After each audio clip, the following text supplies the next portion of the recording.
Hello, everybody. Welcome to the Real Sports Scope on this actual day, actual Martin Luther King birthday. Last week at this time when I did a recorded show on Monday, it was January 12th. And let me say this real quick. The reason why I say that because I got this suit dry cleaned and I dropped it off. I dropped it off on Saturday of last week, and the guy said, I said, well, can I pick it up Monday? And the dry cleaner guy, he's like, well, you could pick it up Monday, but you can't pick it up Monday because we'll be closed Monday. Come in. So I was like, wow, what Monday? Why? It was a holiday. No, he just had Monday off.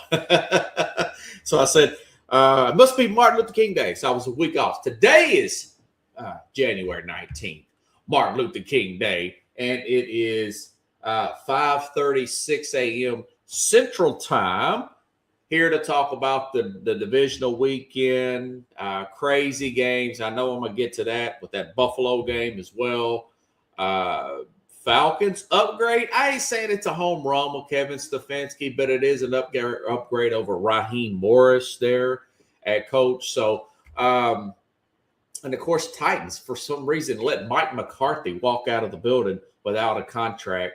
Low self-esteem organization that's simply overthinking the room. Okay, so let's get started here, folks, on Denver. I think that's the talk of the weekend here. Buffalo, Denver, replay on the catch that everybody is talking about, myself included. The no catch that was interception where Brandon Cooks caught the ball, his knee hit the ground, and it's all over the internet. And Jaquan McMillan takes the ball away. It was a bad call at worst. It was an incomplete pass at worst. It was a catch at best. You look at it. I looked at it 50,000 times. I know what the rules people said, didn't complete the catch, blah, blah, blah. You got to look at it in super slow motion. You get a stop footage of the guy's knee hitting the ground, Brandon Cook's knee hitting the ground.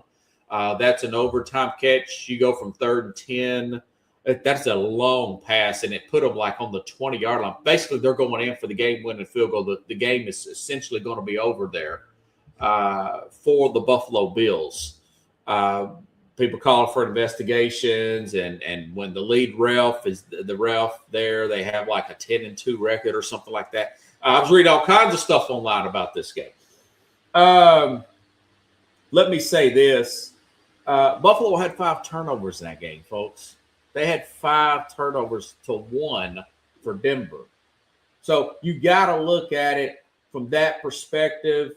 The Bills, I mean, they got Deion Dawkins on left tackle, James Cook, and just let's be honest, they've got a lot of cast-off older players around a megastar like Josh Allen. And a head coach there in McDermott who's had problems stopping the run all year. So my thing is, if you beat Atlanta, which you should have beat, if you beat a lowly Dolphins team, it's total no-show when you went down there and you beat them, and you beat a New England at home. If you beat those 3 teams, a young New England team trying to figure it out early in the season, like 4 or 5 weeks in, you beat those guys. This game is not in Denver. It's in Buffalo, and you get those calls. You get those home calls. So that's the bigger take there. And whether he's ever going to get the right cut, they're not going to fire McDermott. Hopefully they would, you know. And like I said, like I've been saying for months now, when I could see that they're not going to win the division, they're going to be a wild card team, that I would still call Bill Belichick and make that offer. It won't hurt to pair him with the former assistant there, Brian DeBall there.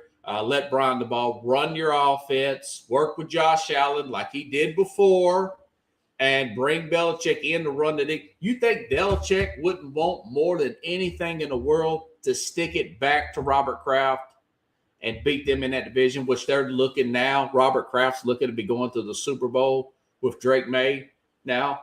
in the New England Patriots. Wouldn't you think they would like to do that? I think they would. I think they would. I think he would.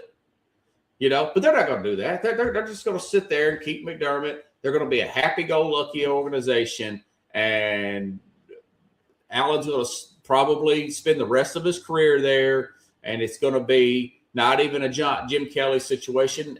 Him and Joe Burrow, as of today, things can change. It's just January 19th, 2026. It looks like that they're going to be Dan Marino 2.0 and 3.0, right? But between Josh Allen and Joe Burrow. And that's unfortunate. Two really good players with bad organizations, But going back to the game, after that happens, Denver gets the ball back. Bo Nix breaks his ankle during the process. And I'm sure fans, and myself included, just hear me out with what I'm about to say before you start bashing me with emails. But I got so ticked off of that game. Actually watched it. I'm superstitious. Like, I stopped watching it on recorded part of it, which I was a little bit behind, and started watching the rest of it on my phone and seeing how this thing was going, the frustrations of watching this. But when I heard that, and when they went on and won the game, and I heard that Bo Nix broke his ankle, and they're going to put Stidham in, which is not a bad player. But when I found out that he broke his ankle, I thought to myself, for a split second, folks, that's poetic justice right there. For a team that has won 11 one-score games, they've won 11 one-score games, fluke-like games, and, more power to them there. But on top of that, you've got this Sean Payton has got into this mold in his life where he's become just the biggest smart aleck in the NFL. And I know that's not saying a lot. Maybe he's always been like this. But, you look at the unnecessary shot he took at Russell Wilson earlier in the year in a press conference. But in that when they barely won that game, they should have lost to the Giants earlier this year. I thought that was kind of a jerk move. Then he takes a shot at Jacksonville, calls them a small market team and blah, blah, blah. Really condescending type of tone there. Takes a shot at of course, Jacksonville goes up there and beats the crap out of them in Denver. And then recently, as of about a week ago, I want to say, he takes a shot at this young reporter for asking a question about downhill running, tries to embarrass him. So he's constantly, he's very Greg Popovich-like. You look at that, you look at all the fluke wins, and you think, yeah, Bolden. And of course, and then the human side of me comes back and says, don't take it out on Bo Nix. Don't take it out on a young man who fought his way through 5 years, through 2 schools. I'm sure he had some injuries in college between Auburn and Oregon to work his way into the position he's in. I made some notes. I think he was like 59% completion percentage or something like that. Let me make sure I get this. Yeah, 57. He went from his first year at Auburn. This is Bo Nix here, folks. 57 completion percentage, which won't get you drafted nowhere in the NFL. 57% at Auburn to his 5th year, 77% at Oregon. Works his way into a first-round draft status here, grade draft status, and now he's won a playoff game, and he's made it to the playoffs twice with a team that has had major cap issues because of the Russell Wilson debacle and the dead cap issues. And now he's working his way into, he'll be in year 3 next year, a potential contract extension to be the Denver Broncos franchise quarterback. So shame on myself and others for saying that. Now, I didn't read that, but I'm sure that's what other people think. That's poetic justice for this team. But don't take it out on Bo Nix, a young man who's worked himself into this. I wish him a speedy recovery. And good luck next year. And I think that the fact that they're going to have some more money next year, they're going to be able to make them in the next 2 years. So they'll have Stidham. Stidham's not a bad player. He hasn't got that much experience lately. But that being said, he's been in their system all off. They're going to give New England a game. I'll tell you that. They'll give them. They may still get there. You know. Teams have gotten to the Super Bowl with backup quarterbacks before. You ever heard of Tom Brady? And by the way, here's a fun fact for you. Tom Brady didn't play in the AFC Championship game in 2001. He got hurt in that game. Drew Bledsoe won that game against played the majority of that game against Pittsburgh back in 2001. He comes back in. They win that game. And they play, of course, obviously we know what happened. I mean, Bledsoe wins the game. But I want to say, while I'm thinking about it, folks, I'm going to look up the quarterback here. The quarterback, Phil Simms, and Jeff Hostetler came in for Phil Simms, and we know what happened there. The Giants won the Super Bowl there when Simms got hurt. So in 1990, Jeff Hostetler comes in, and the rest is history. So that could still happen for Denver. That, my disgust with this new Sean Payton, who's probably always been that, because remember he's involved in the Bounty Gate and he got suspended with him and all these fluke wins. I shouldn't take it out on Bo Nix and or the Denver Bronco fan base. Okay. By the way, it's a great documentary on Netflix about John Elway, speaking about the struggles he went through on Netflix about him.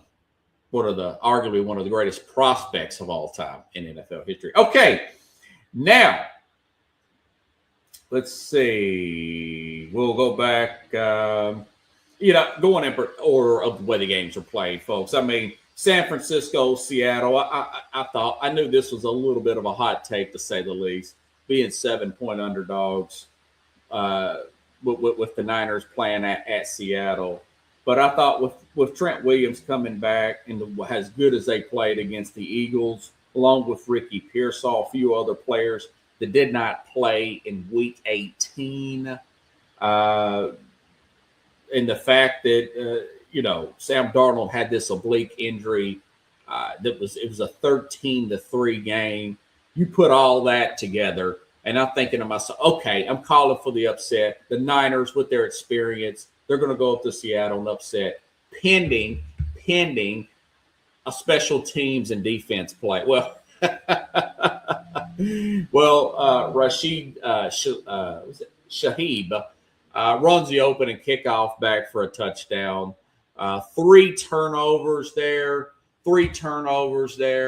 by the 49ers, and the avalanche that did potentially happen. I said it could happen, did happen there for Seattle. They go on and win, despite the fact that Sam Darnold only 124 yards and 1 touchdown.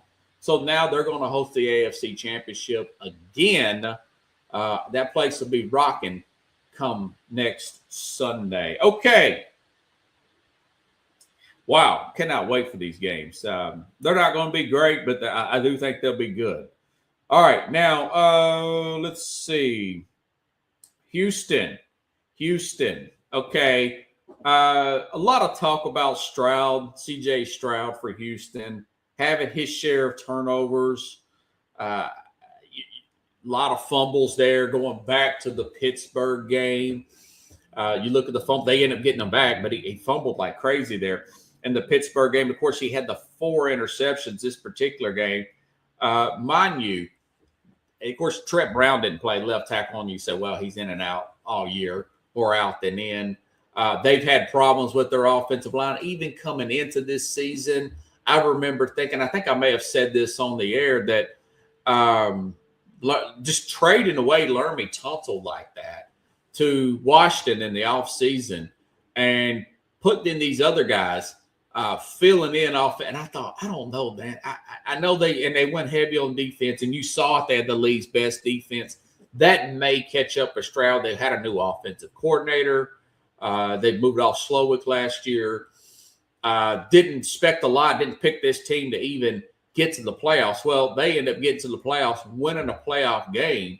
But you take Nico Collins out, the lead receiver, and you're shuffling that offensive line all throughout the year, starting in the offseason. I can't really blame Stroud for his lack of play. So when your line is like that, that's a story of a lot of teams this year. The Chargers, okay. But when we saw it with the 49ers, how bad they look without just Trent Williams. So, but when you're having to play faster than you normally would have to play, when you're having to do that, you're going to make mistakes. You're going, because the players cannot, they have to cut their routes short. Well, the defense sees all this. They're seeing this, and they're going to start jumping routes, you know. It's tough. So my thing is, not only do you really go high end on your right tackle, left tackle, that I think you spend money on those guards. You get those guards that are interchangeable. You know, you get those guards that for a few, like a Joe Thuney, for example, who played pretty well for one game for the Chicago Bears. I didn't see any major problems for Caleb Williams in that game. But the Titans, for example, they drafted this guy, Peter Sonorski, that can play left tackle at guard. And, you know, there's talk about them with all their cap space. What are they going to do with it? One guy said, I was reading this on the X app, said, well, for one thing, you extend him now, you know, because you want to interchange this guy in case so you need right guard, left guard, that for 2, 3, 4 games, maybe throughout the season, can play right tackle, left tackle. Maybe not to the level of the guy that you brought in, but to the level where you're not totally handicapped, where your quarterback cannot do anything, you know. So I'm not saying that Stroud, it does not have some work to do with his footwork and everything. I get all that. But I am saying they need to really focus in on the whole offensive line, depth on that offensive line, okay? Young man has been in the league 3 years and won 3 playoff games. That's pretty good. 2 division titles, almost won this year. Jacksonville just haven't been playing great football, you know.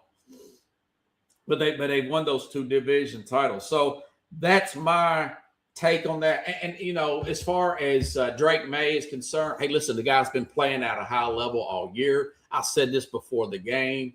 He didn't have a great game. Listen, it was snowing and it's kind of a wet snow, and they're going against the league's best defense, a bunch of playmakers here. And let's face it, he don't have no big mega name superstars. That I mean, you know, you got Stephon Diggs is way past his prime. You got a really good above average tight end there in Hunter Henry and some young running backs there. But other than that, I mean, you don't have any big skill player superstars there for a second-year player now we're talking about here with Drake May. But the chemistry with him and McDaniels, the offensive coordinator, is just impeccable. Yeah, I mean, he's right there to win MVP. Some are saying Stafford's going to win it. You can make a case for May. He leads the NFL in completion percentage. So it was a great win, very disciplined defense, healthy at the right time. Good job. They took advantage of their free agency, got the right players. Milton Williams playing well there. It was a good pickup there, got him back playing well on the defensive side of the football there.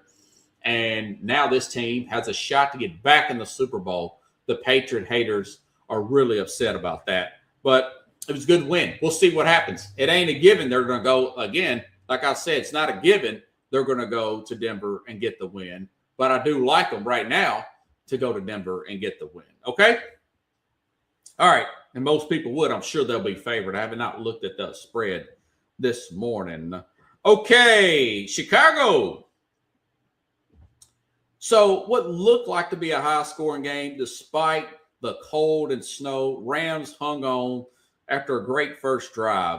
And, I like the fact that Sean McVay says, I read this off ESPN. He said after scoring a touchdown on their opening possession to cap a 14-play, 85-yard drives, Rams have recorded just 174 yards at the end of the third quarter. According to ESPN research, it was the fewest yards at the end of the third quarter in a game this season. And McVay says, I don't like the feel for the flow of the game that I had outside the first series where our guys did a great job.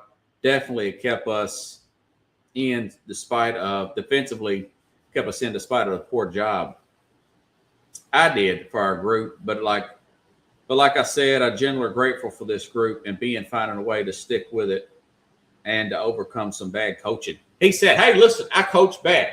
And my thing is, Kyren Williams, 87 yards, 2 touchdowns. Unlike Matt LaFleur, who is passive and doesn't make and lets the bad play continue because for whatever reason, whether he does not want to confront players or not, he says, wait a minute. We got to stick with this running game. We got to Kyren Williams had like 21 carries in that game and had some big carries down the stretch to help shorten the yardage situation. And the Rams found a way to win the game. Okay. But, okay, now on the flip side here, if I can get back to my notes here. I mean, yeah, it was a great throw by Caleb Williams on 4th and 4. Backing all the way back, was he like a 35, 40-yard line? And throwing that heave in the end zone to Cole Kmet for the touchdown there. Great play, and you've probably seen the videos as well. If not, you will see it circling the internet. Barstool put out a video of a group of Bear fans at a big bar going crazy with that. It was a great moment. If I'm a Bears fan, and I'm sure my man John Restano was ecstatic. I'm sure brother Fred, neighbor Roy, going crazy. And I love Fred, love John. That was a great that was just an epic play. But that being said, he did have 2 turnovers in that, 2 interceptions. The third one really cost him there. He still plays. He's got like a 50-something% completion percentage for the season. He still plays a lot by the seat of his pants and off schedule. A lot of quarterbacks like to do that young. He's only 2 years in. Like I said this repeatedly, time and time again. I noticed that Allen has gotten a lot better at this over the years, but like Jordan Love, like Allen at one time, you have to develop your short game and get some of the just quick precision. Cam Ward here in Tennessee, you still have to get precision passes down, the easy plays, the quick outs, the screens, the 5-yard, 8-yard in routes, those type of plays to tight ends and stuff. You still have to develop that side of your game. And he has not developed that. But look at it this way. This is just 1 year with Ben Johnson. 1 year for Ben Johnson. I thought they'd go 6-11, but I thought maybe they could potentially go 11 and 1. They did go 11-6, what I said. Because I thought they would be in these games with the amount of talent that is accumulated on this team. You look at Cole Kmet, Kmet's good, but Loveland, Burden, Rome Odunze, I know he's coming off an injury, but that kind of depth there with DJ Moore, who was already there, that kind of depth you got on this football team, and the fact, they add a few pieces on defense in this offseason, maybe add another piece to the offensive line there. I don't see why this team's not a Super Bowl contender next year.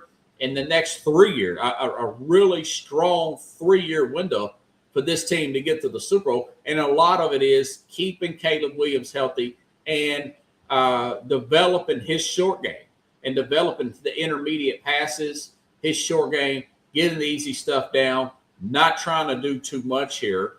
And, hey, it's a tough division, but you've got the right coach. You seem to have the right culture there.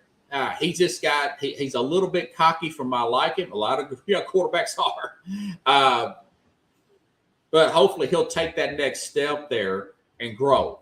The future is really, really bright there for a team that just hasn't done a lot over the years, hadn't won a playoff game in several years. I want to say going back to the Jay Cutler days, back when that's like 10, 12 years ago, maybe longer, when they beat Seattle in that game where Greg Olsen had that big run there. They ultimately lost, maybe 15 years ago, when they ultimately lost to the Packers. And the Packers went up and got their first Super Bowl. Okay. So they're going to play. So the Rams will play at Seattle next week. We'll see how the injury report looks. And I like the Rams, but hey, Seattle, this may just be their year where they got a young, vibrant defense. They could beat you on special teams. We'll see how that oblique is bothering Sam Darnold there. That'll be a great game. That'll probably be the better game of the two. That being said, with Stidham playing, I cannot totally write off the Denver Broncos in that New England game, but we'll have to let it play out. Okay, so over the weekend, Kevin Stefanski gets hired by the Atlanta Falcons. They got Matt Ryan taking over for president of operations. Ryan's a smart guy, probably be better at that job than he was at quarterback. I thought he's a little bit of a choke artist, and he's a guy that simply he's as a quarterback, he seemed a little too nonchalant when they blew big leads. It seemed like he didn't care that much, but maybe that was just his personality. I don't know.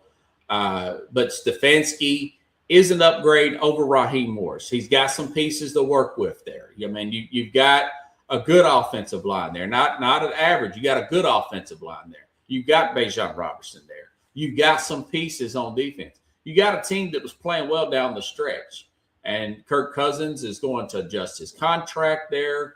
We'll see how Michael Penix comes back from this ACL, but they could very well win this division next year.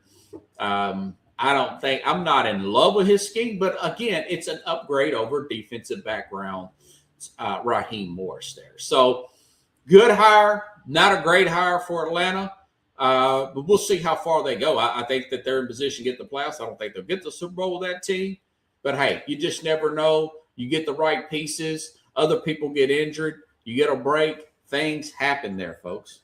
Turn that off. Okay. So, here in Nashville, the Titans, I'm reading they're going to bring in Robert Saleh over the weekend, and Mike McCarthy comes into Nashville and interviews, and they're setting him up for a second interview, and I'm thinking, wow. And then I'm reading that McCarthy now is going to go back to his hometown of Pittsburgh and interview for that job.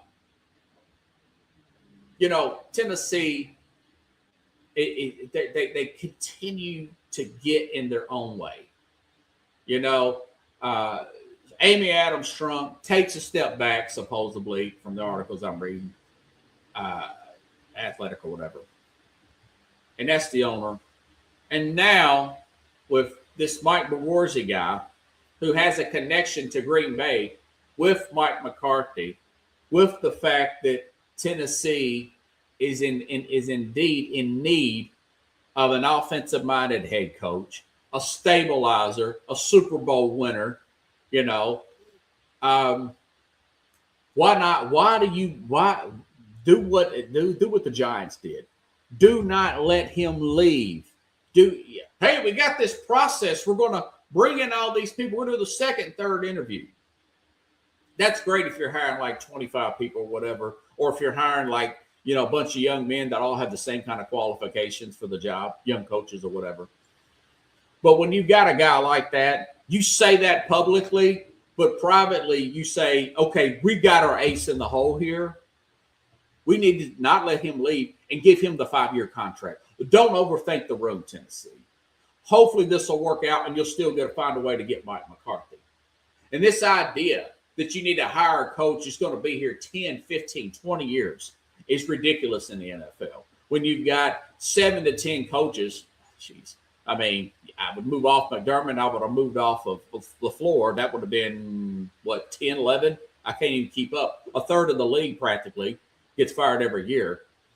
I still say, hey, even if you got this guy 5, 7, 10 years, just have him during the rookie contract of a Cam Ward. That's a win, folks. That's a win. Then you go back to the pool. There's never going to be a pool where there's no coaches out there. You know, this idea that you got to hire a guy that's going to be here 15 to why do that? Most of the league has turnover here. You know, like Bill Walsh said, and that's the great 49er coach. After 10 years, management, players start to tune you out anyways.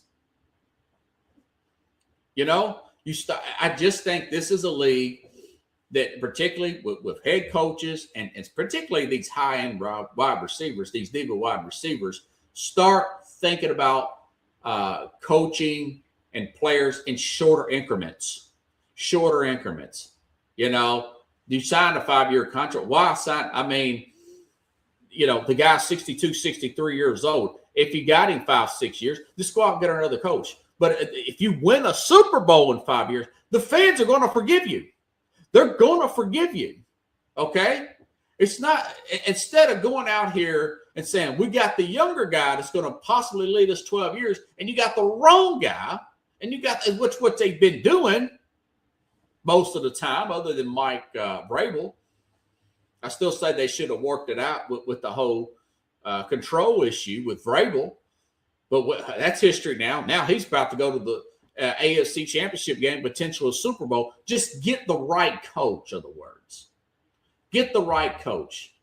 Let's stop being this age discrimination. I mean, geez, 63 is not the new 63. It's like the 53, you know? You got guys like Bill Belichick out here coaching hard, late 60s, early 70s.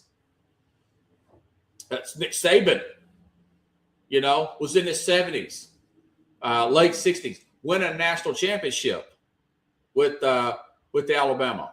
Still coaching at 72, I think, when they were in the playoff and the semifinal there. So that was a fumble last week. Get it right, Tennessee. Get the right coach here. Stop thinking about long-term future. Yeah, if you could get a Ben Johnson, that's great.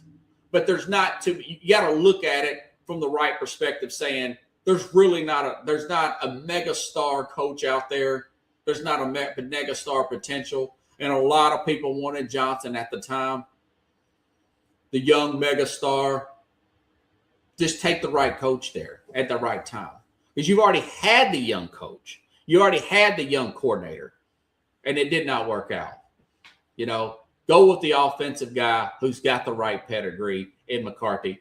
You already had the connection. Don't try to be better than happy. I think Colin Cowherd said that. You know, let's don't try to be happier than happy. What are you doing out there? So, anyways, folks. 33 minutes in on this short, I call this a short show. I'm awfully opinionated. If you like the show, share the show. Folks, I will be back here Wednesday live. Now, we'll do a replay on Tuesday. By the way, like Indiana again to win tonight. I got 33-19. My man Rich Ferris from the college show, he likes Miami to win. So I think that'll be a great game. I think the over will hit. But we'll see what happens. I mean, I guess 47.5 last I checked.